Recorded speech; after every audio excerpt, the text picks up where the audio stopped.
కావాలి, దానికి ఇంకా చాలా టైం ఉంది కాబట్టి అది మళ్ళీ మాట్లాడుకోవచ్చు.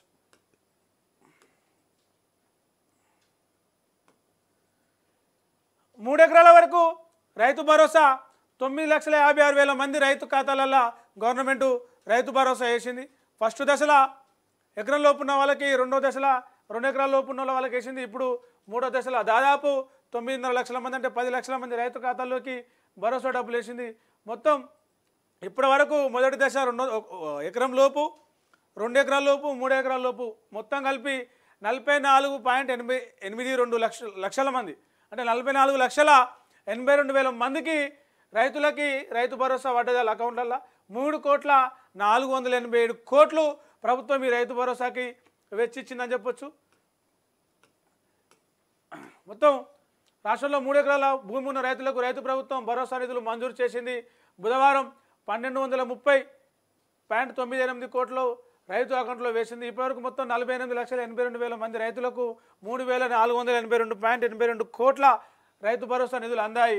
జనవరి 26న పైలట్ ప్రాజెక్టు కింద ప్రతి మండలంలో ఒక గ్రామానికి 568 నుంచి 568.99 అంటే 569 కోట్ల రైతు భరోసా నిధులు జమ చేసి ఈ పథకాన్ని ప్రభుత్వం ప్రారంభించింది. ఫిబ్రవరి 5న రాష్ట్ర వ్యాప్తంగా ఒక ఎకరం ఉన్న వాళ్ళకి, ఈ నెల 10న 2 ఎకరాల లోపు ఉన్న వాళ్ళకి, మళ్ళీ ఇవాళ 3 ఎకరాల లోపు ఉన్న వాళ్ళకి రైతు భరోసా నిధులు అనేది రైతుల అకౌంట్లో గవర్నమెంట్ వేసింది.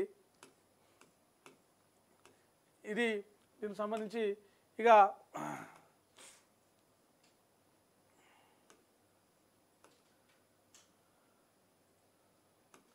ఇందిరా మహిళలకు సంబంధించి ఇక ముగ్గుబోసుడే. ఇందిరా మహిళ గ్రౌండింగ్కు అధికారుల చర్యలు. పేదల సొంతింటి కలను నెరవేర్చేందుకు కాంగ్రెస్ ప్రభుత్వం వేగంగా అడుగులు వేస్తున్నది. ఇప్పటికే మొదటి విడత ఇందిరా మహిళ లబ్ధిదారుల ఎంపిక పూర్తి కాగా యూనిట్ల గ్రౌండింగ్కు అధికారులు సిద్ధమయ్యారు. ముగ్గుపోసుడే తరువాయి వెంటనే డబ్బులు మంజూరు చేసేలా ఏర్పాట్లు చేస్తున్నారు. మొన్న జనవరి 26 తారీఖు నాడు అనౌన్స్ చేసినట్టుగా మొత్తం మండలానికి ఒక గ్రామం చొప్పున 562 గ్రామాలలో లబ్ధిదారులను ఎంపిక చేసింది. 71,482 మందికి ఈ లిస్టు కూడా తయారు చేసింది. వారికి జాగా ఉన్న వాళ్ళకి ఇండ్లు కట్టుకునేలాగా ఈ స్కీమ్ ఉండబోతూ ఉన్నది. ఎవరైతే ఈ జాగా ఉన్న వాళ్ళు ఈ 2-3 రోజుల ముగ్గు పోసుకుంటారో వాళ్ళకి మార్చి 15 లోపు తొలి దఫా ఇందిరా మహిళలకు సంబంధించిన బిల్లు చెల్లించేలాగా ప్రభుత్వం ఏర్పాటు చేస్తూ ఉన్నది. సో ఇల్లు కట్టుకోవాలనుకునే వాళ్ళకి, జాగా ఉండి ఇల్లు కట్టుకునే పేదవాళ్ళకి ఇది చాలా ఏమంటారు శుభవార్తగా చెప్పొచ్చు.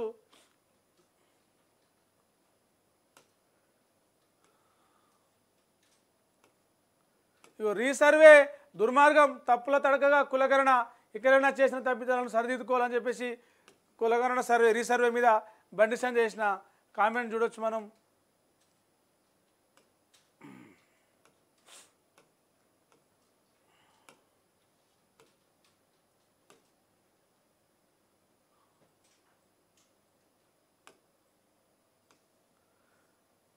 ఇక మన ఏదది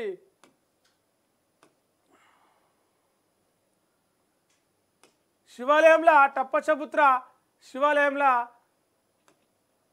శివలింగం దగ్గర గుడిలో దేవుని విగ్రహం పక్కన మాంసం ముక్క పడ్డదని చెప్పేసి నిన్న సోషల్ మీడియాలో ఒక వార్త హల్చల్ చేసింది. మత సంస్థలు, మతోన్మాద సంస్థలు, మత సంస్థలు, భక్తులు పెద్ద ఎత్తున ఆ శివాలయం కాడికి చేరుకున్నారు. కొంచెం కనుక ఆలస్యం అయి ఉంటే అటు పోలీసులు కానీ, ప్రభుత్వం కానీ, ఇంటెలిజెన్స్ వర్గాలు కానీ ఏమాత్రం కొంచెం అందులో నిజమేంతో అబద్ధమేంతో